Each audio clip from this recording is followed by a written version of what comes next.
She was spying on my family and extorting us. I was resolute. My plan was to lay a trap, get her inside my home, show her something she would never forget, make her think twice about violating someone's privacy. Laying the trap was the easy part. I knew that she had inspected my friend's home because she saw a Christmas tree in the window in January. My husband went and cut us down a Christmas tree which I displayed prominently in our most visible window of the first floor of our house. We even had our kids decorate it with ornaments and lights. It didn't take long. The letter said in self-important all caps, "In-home inspection, Wednesday." I had never felt so prepared. The way the neighbors and I came together felt like the GDDMN Marvel's Avengers. When she knocked on the front door, I was basically doing a Thor landing in my foyer. We were going to give her an inspection she would never forget. I answered the door and gave her an immediate jump scare. I had a big white snake around my neck, courtesy of our neighbor who worked at our local Cold-Blooded Curiosities. She nearly jumped out of her boots. We knew this one would hurt because we remembered when she was lurking behind one of our sheds, saw a snake, and woke the devil with her scream. She said, "Is now a bad time?" As if she had rightfully assumed I was going to be unprepared for the inspection. I said, "No, come on in. Now is perfect actually."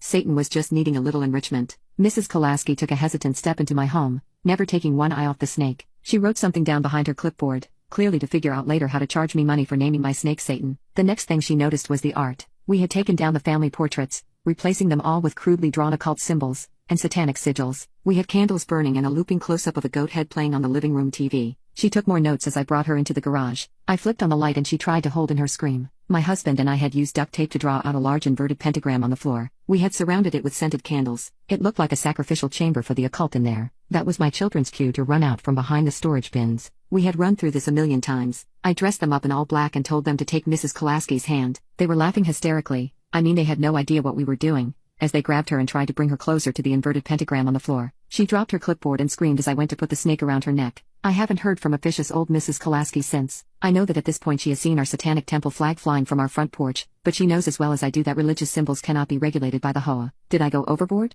Maybe. Was that bad parenting? Almost definitely. Would I do it again? No doubt in my mind. Maybe next time she spies on someone she will remember the time she almost got sacrificed by the friendly mom who just so happened to be a member of the Church of Satan.